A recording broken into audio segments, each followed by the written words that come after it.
take the questions page. See the previous year question from this topic, discuss the concept of air mass and explain its role in macroclimatic changes. Okay, I have included the model question from geographical optionally there. Like discuss the origin, movement and characteristics of air mass and explain their role in influencing world climates. But the GS question is not exactly related with the world climate rather than about climate change. So first of all, let's start with air mass.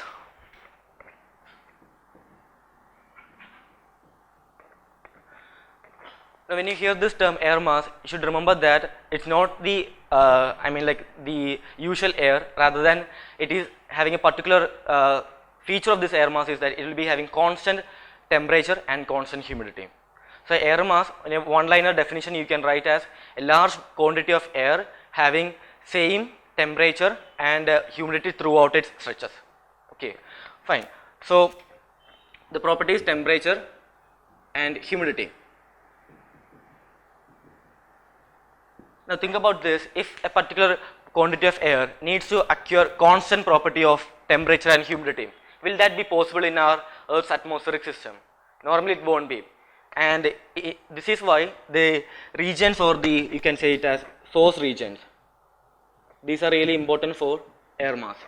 These source regions, they should be very homogeneous in nature. Homogeneous in the in the sense like there are no weather changes or no frequent climate or weather changes are involved there, and we should have subsidence of air from the upper troposphere. See, if you are having convergence and the air is ascending up, it will be cloud formations and precipitation will be involved with that, right? But if you are having subsidence from upper troposphere, this will create a high pressure at the center and it will create a stable condition. This is necessary for formation of the air mass. Subsidence. So these three core points should be in your answer always. If you are writing regarding air mass, like in introduction itself, these 3 points should be there. First thing, temperature and humidity, then source regions, and you can say that the source regions, they should be homogeneous in the nature that any vast plain or a vast ocean can act as source regions, and subsidence from the troposphere in the sense it is favoring stable conditions. There are no dynamic conditions involved. Okay, and next thing, their movement. Even though I said the air mass will be having constant property of temperature and humidity, when they move, their property will change according to the property of the source regions. If the source regions are hot and the cold air mass is moving above this hot continental regions, then this hot warm continents will warm up the cold air mass so that it will rise up, resulting in precipitation. Same as the convection case. Okay, but if a warm air mass is sliding over to the cold air, cold regions, the cold land regions will cool down the air mass so that it will hinder the precipitation. More fog formations will be there, right? So this is the core point involved with their movement. Understood? Then classification.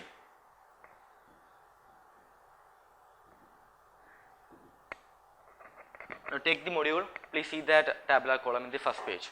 So generally we can classify it based on humidity and temperature.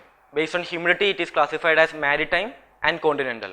So if you are seeing this term, continental means it is having less humid, maritime means more humid. Then based on temperature, Arctic, polar and tropic.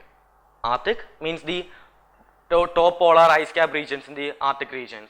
Then polar means polar seas, Greenland, Siberia, the northern Canada, those regions. And tropical means the warm tropical land. Understood?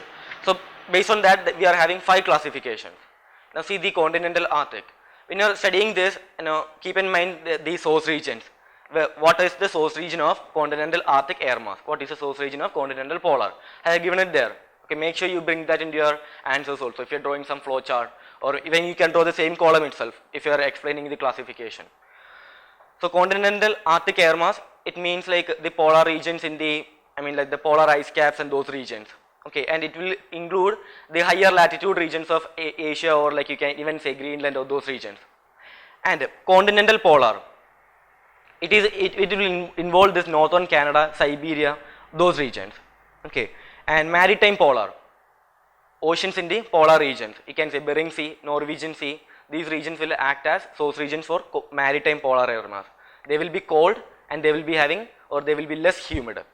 Okay, then continental tropic.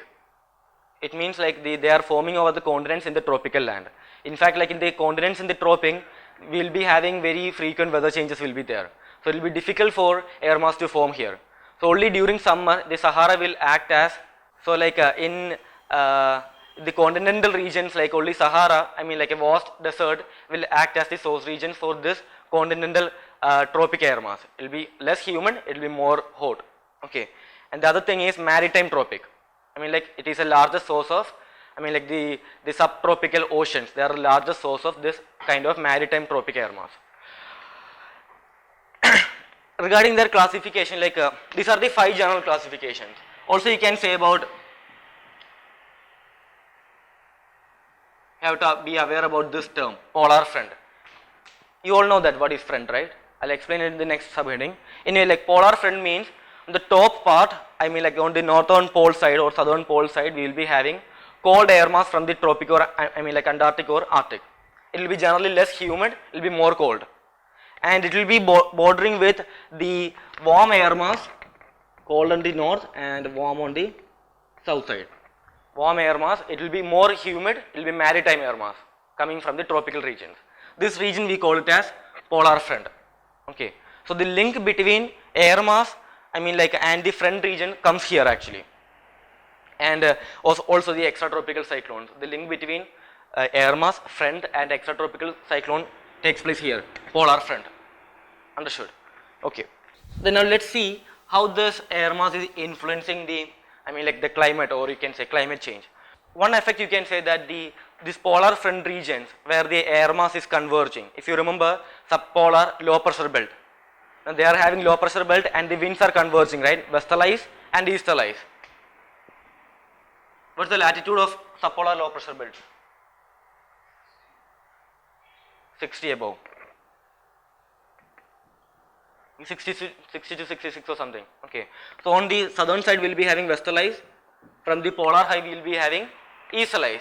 These will be converging, and the same region bordering the cold air mass and warm air mass, we call it as, I mean like the polar front. Okay. So what happens is that since winds are converging the polar front, it will always rise up, right? When this rising up taking place, the entire, I mean like the ozone depleting substances and the air pollutants will be carried towards the stratosphere. This can result in ozone depletion. If you remember, like the ozone depletion is predominant there in the northern pole and in Antarctica regions. The reason is that this subpolar low pressure belt or these regions where this bordering air mass is there, they will carry the odious substance towards the stratosphere. And when this odious substance reaches the stratosphere, it will stay there itself. Okay, so air mass is resulting in ozone depletion. And next thing you can say that it is resulting in, I mean like the global warming. In the sense, if you are having more ozone depletion, more UV rays will be coming towards the, I mean like the polar ice cap regions, resulting in glacier melting. If the glaciers melts, what happens to our albedo of the earth? It will reduce. Albedo reducing means we will be absorbing more insulation, resulting in global warming.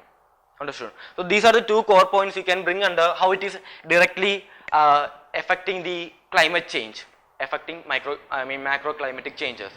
And other things you can say about the world climate, like I mean like how does the air mass affects the world climate. One polar vortex. Do you know what is polar vortex? I think you must have heard it in current affair, like we studied it for the prelims. Polar vortex simply means the constant air which is having very less mingling up with the other air masses, this constant air lying over both of the poles regions, this we call it as polar vortex. Okay, so this cold air mass, when they extend towards the Canadian or USA or the Siberian regions, it will result in cold waves. Understood? So this is one of the climatic influence of air masses. This term should be there, polar vortex. It means the cold air mass lying over the poles. During winter time, they will be extending towards the northern part of Canada, Siberia, Greenland, those regions. Okay. And and the air mass is influencing the climates of, from this itself you will understand it's influencing the climate of Canada, US, then you can say it extends to subtropics also. Now when we are having winter season, the entire pressure belt and the wind belt will migrate towards the south. Understood? So while migrating towards the south itself, this air mass also will come towards the south. Okay, and it can influence the China type climate. It comes under the influence of air mass. Then US, Canada, Siberia you can mention. Okay, and even sometimes like India comes under, our northern part of India comes under the influence of air mass. Like one aspect you have to bring is the air pollution. I mean like in our metropolitan cities, especially in Delhi, like if you see the air pollution will be more severe during winter time. It says like the cold air mass, they are not actually entirely large scale air masses, they are very small scale air mass, but still this air mass lying over the cold land will result in more air pollution, resulting in health hazards. Okay. So this is actually a bit periphery point, but since it is having implications for India, you have to mention it in your answer, right? If you are writing all these contents, we can address the macroclimatic changes as well as the influence on world climate power. Okay. And regarding origin, how does the air mass origin? By lying constant over the homogeneous regions, right? What can be these homogeneous regions? Vast land or vast oceans. How are they classified? Continental Arctic, continental polar, maritime polar, continental tropic, then maritime tropic. Okay. Now what do you mean by polar front? Cold air mass from the polar regions, warm air mass from the tropical regions. Fine.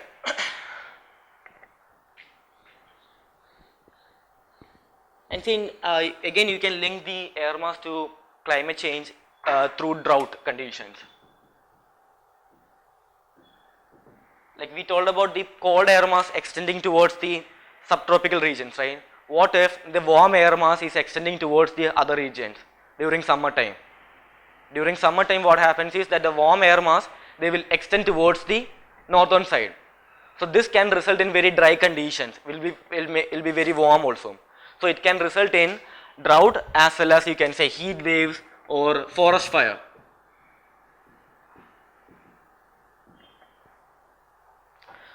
So now how is forest fire or drought related with the climate change? If you are having forest fire, it will act as source of carbon dioxide, right? See the forest is made up of carbons, right? If you are burning them, it means that they will be emitting back the carbon dioxide. So this is another point with which you can address that climate change part. Understood? And next,